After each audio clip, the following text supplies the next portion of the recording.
All right, so you're someone into philosophy, right? I Yeah. mean, I think it's safe to say if you're listening to this, you're probably fascinated by thinkers who just love to wrestle with those really big questions, Mm, the ones that have been bugging us for like, well, forever. totally. And today we're going to dive into a figure who, well, he's kind of an unusual one in the history of philosophy. Yeah, he's almost like a philosophical mystery. A case study for a philosopher, even. Someone who shows us that impact and influence, they don't always show up how you'd expect. Okay, I like that. So who's this enigmatic figure? Let's talk Abraham ibn Ezra. Born in Muslim Spain around 1093, died sometime after 1167. All right, so he's got that medieval vibe going. But what makes him such a puzzle, especially for someone who, you know, digs philosophy? Well, here's the thing. He's recognized in Jewish philosophical history, but, and this is where it gets interesting, the Stanford Encyclopedia of Philosophy, pretty authoritative source. Well, they say he, and I'm quoting here, contributed virtually nothing to any of the branches of philosophy. Whoa, hold on. So we're talking about a guy who's considered a significant figure, but didn't actually do philosophy in the traditional sense. It seems that way. And get this, there's no evidence he had any, formal philosophical training. Not like someone like, say, Maimonides. Okay, yeah, that's wild. Yeah. But he's still there in the philosophical record. So what are we trying to figure out today? The big question is how?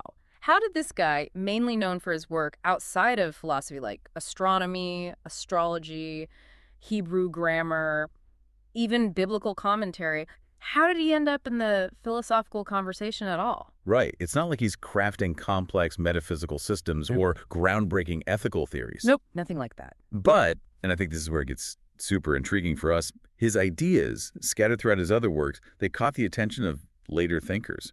People actually respected his thoughts on certain things. You got it. It's this gap, the lack of a formal, concentrated philosophical output, but the presence of a lasting influence. That's what we're going to poke at today. All right, so less of a philosopher, more of a philosophical enigma. But what were these influential ideas? What did he actually say that got people talking? So we've got this short list of doctrines, as our source calls it. Let's start with his idea of divine governance. He believed God ruled the material world, but get this, through the celestial bodies, like the stars and planets. They're the ones actually making things happen down here. Okay, whoa, time out. A philosopher's brain is already buzzing right now. Eh.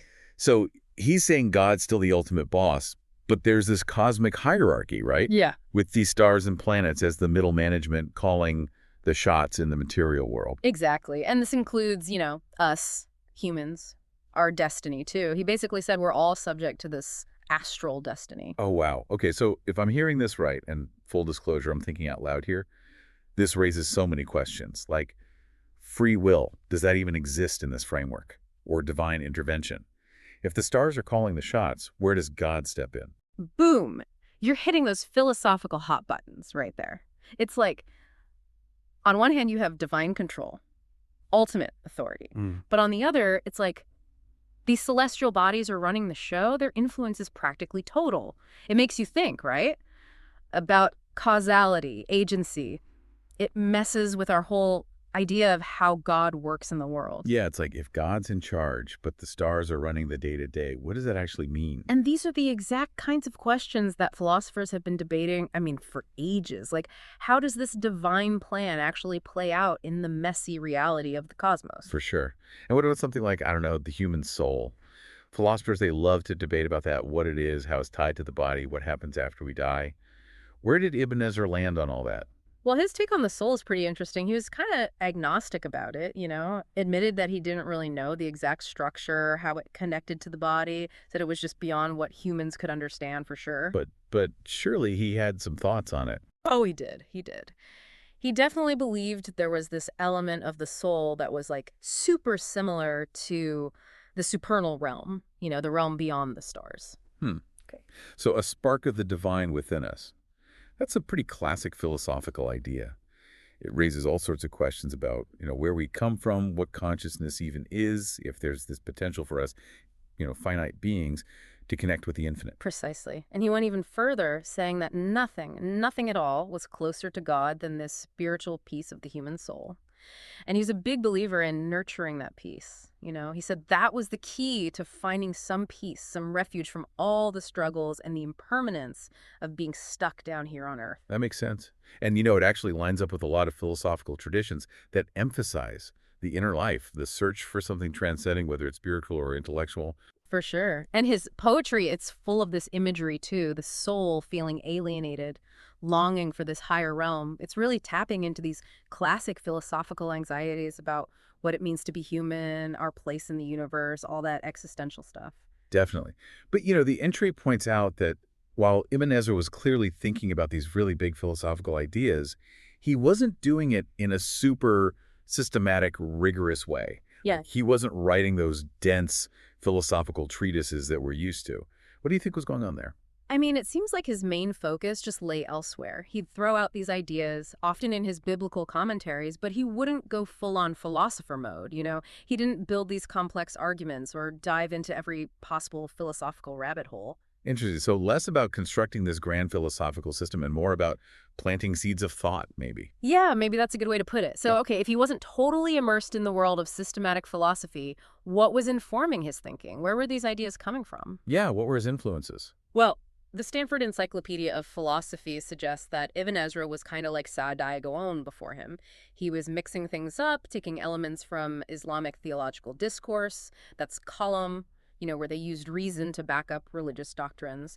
And he was blending that with various philosophical ideas that were floating around at the time. Ah, so he was living in this intellectual melting pot of Al-Andalus and drawing from all these different sources. Exactly. And for a philosopher, studying how ideas develop, this cross-pollination, this is where things get really exciting. When different traditions bump into each other, that's when new perspectives pop up. Totally. So was he deeply studying all these different philosophical traditions? Well, not really. I mean, the evidence suggests he wasn't hitting the books, doing a deep dive into all the major philosophical works. It seems his main sources were earlier, kind of shorter, medieval Jewish theological writings. Okay, so this is early Jewish intellectual engagement with theology with some philosophical questions mixed in. The groundwork for what would later become more systematic philosophical work. Right. Think of it like those early attempts to figure out, how faith and reason fit together. Interesting. And within this context, the entry points out two major influences for Ibn Ezra. Sefer Yetzirah, which is this mystical text all about cosmology. And Sa'adi Gaon, yeah. Two very different intellectual vibes there. Absolutely.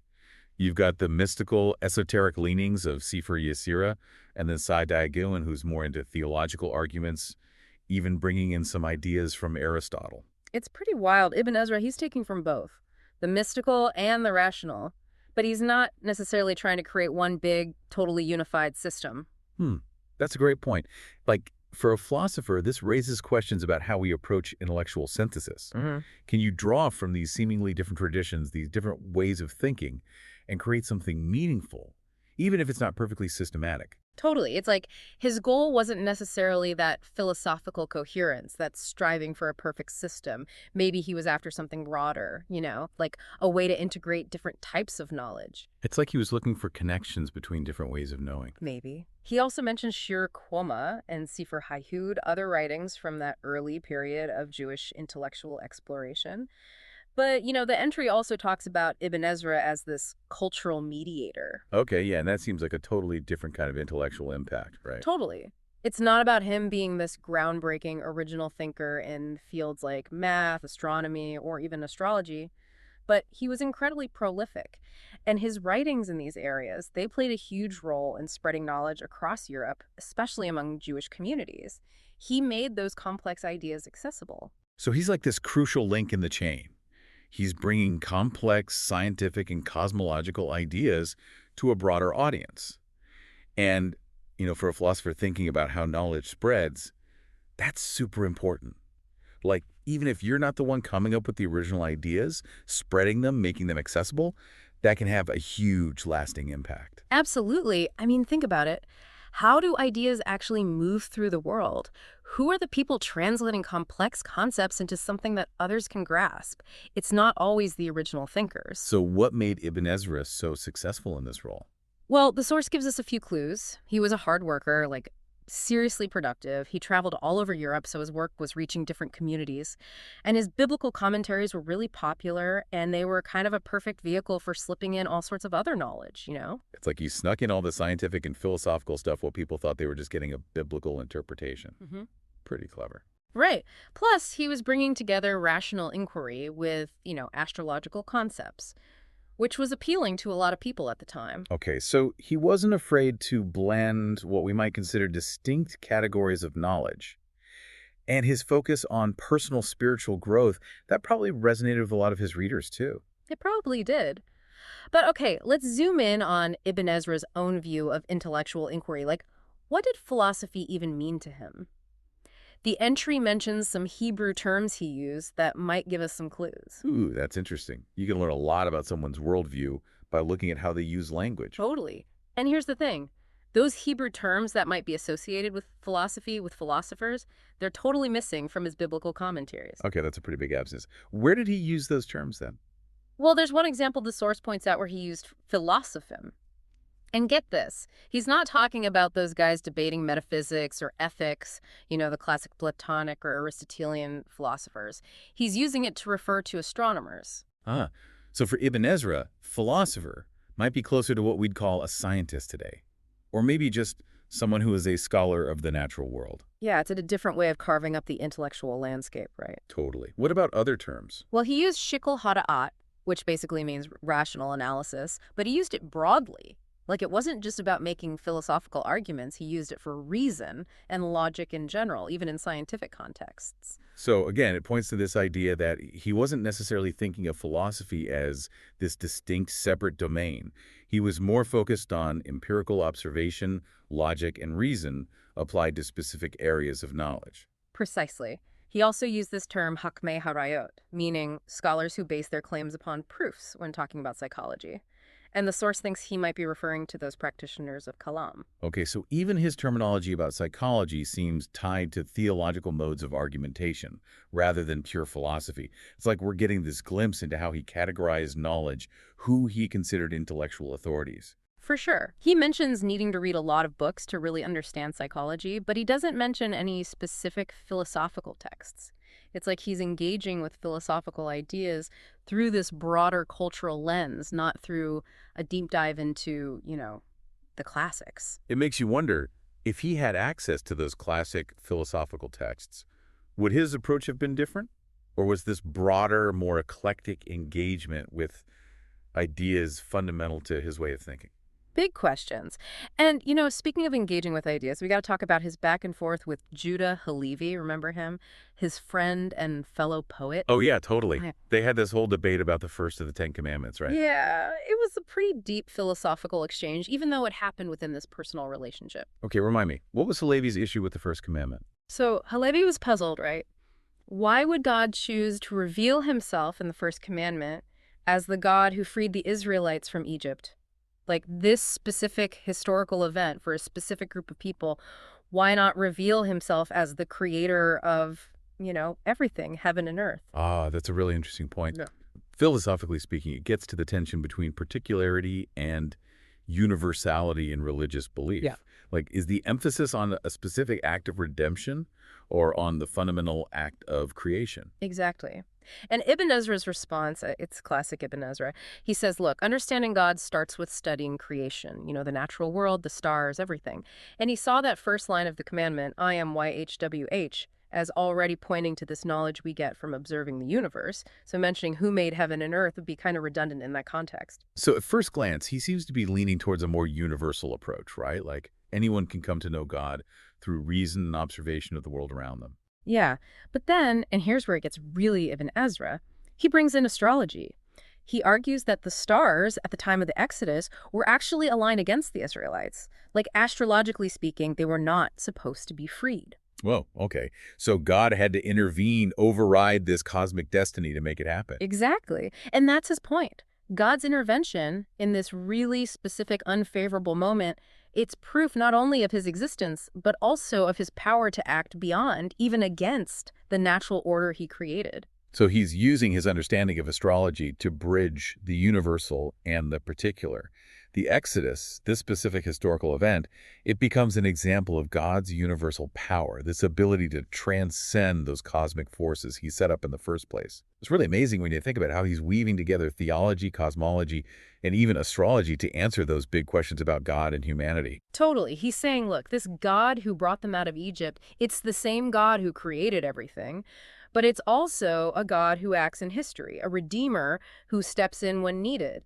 And, it's interesting to compare this to Halevi, who in his book Kuzari really emphasizes Jewish particularism. Right. So even though they were close friends, they had these pretty different philosophical understandings of divine revelation, how we come to know God. For sure.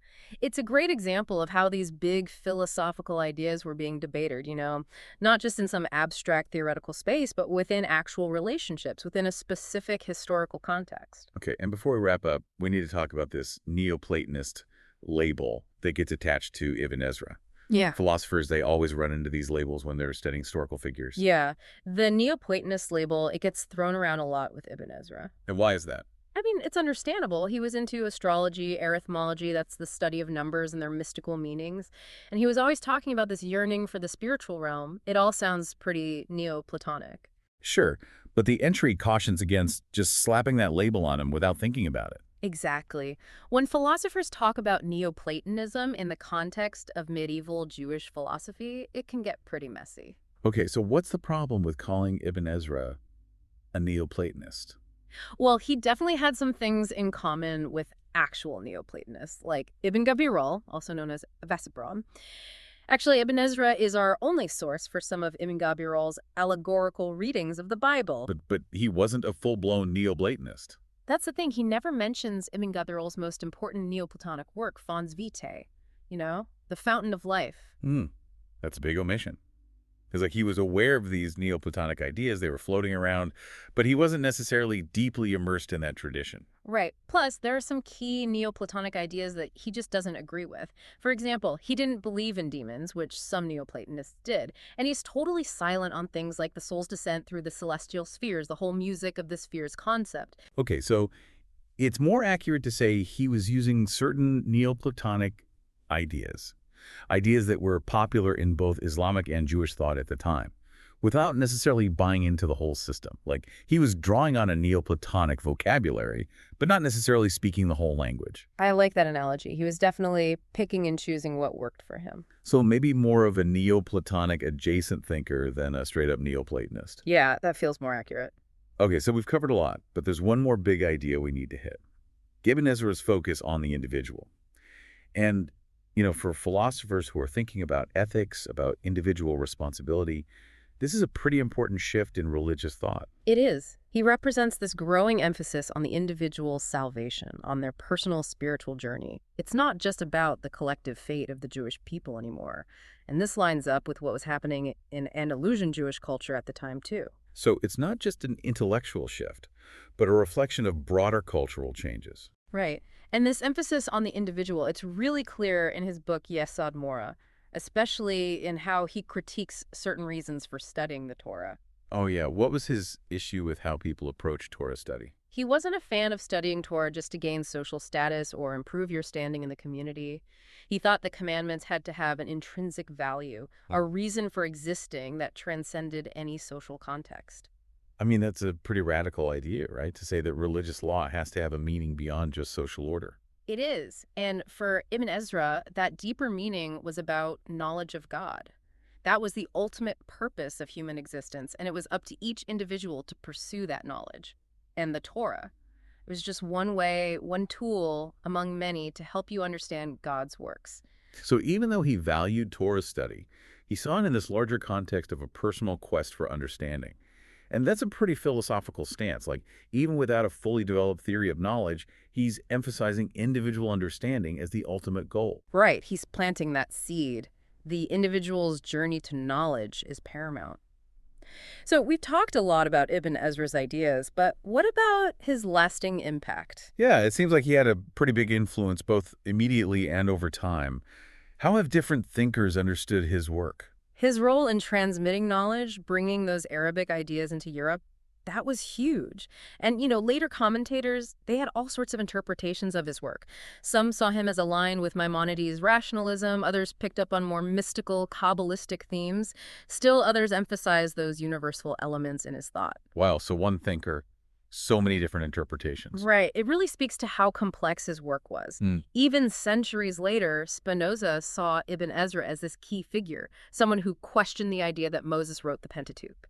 And that really boosted his reputation as this critical biblical scholar, especially among Christian thinkers. Interesting. So he's having this ripple effect through history, even influencing thinkers outside of the Jewish tradition. Definitely. And more recently, modern Jewish philosophers, people like Nachman Krochmal, they found a lot of value in his writings. They were engaging with his ideas centuries later. It's amazing to think that someone who wasn't a philosopher in the traditional sense could have this kind of lasting intellectual impact. It is. And so we come back to that question we started with. How did someone who wasn't focused on building these grand philosophical systems, someone who didn't even have formal training in philosophy, how did he become such a significant figure in Jewish philosophical history? And after this deep dive, what's the answer? Well, I think what makes Ibn Ezra so fascinating is that his impact came from something other than, those dense philosophical treatises. It came from his unique way of blending theological and cosmological ideas, his willingness to engage with philosophical concepts in this non-traditional way. It came from those stimulating debates he had with other thinkers, and his crucial role as a spreader of knowledge. He wasn't about revolutionizing philosophy. He was about sparking new thoughts, bringing ideas to new places, and offering this really distinct perspective that resonated across different intellectual and cultural currents. Absolutely. It shows that philosophical influence can come from all sorts of places. It's not always about the big systematic works. It can be about bringing ideas together, starting conversations, opening up new ways of seeing the world. And that's something for all of us, especially those of us who are drawn to philosophy, to think about. There's value in engaging with those thinkers who operate on the edges of established traditions, the ones who act as interpreters, who spread knowledge, who spark new questions. They might not be building the systems, but they're shaping the landscape of intellectual history. And so, our final thought for you, dear listener, is this. Think about what Ibn Ezra's influence tells us about how philosophy works.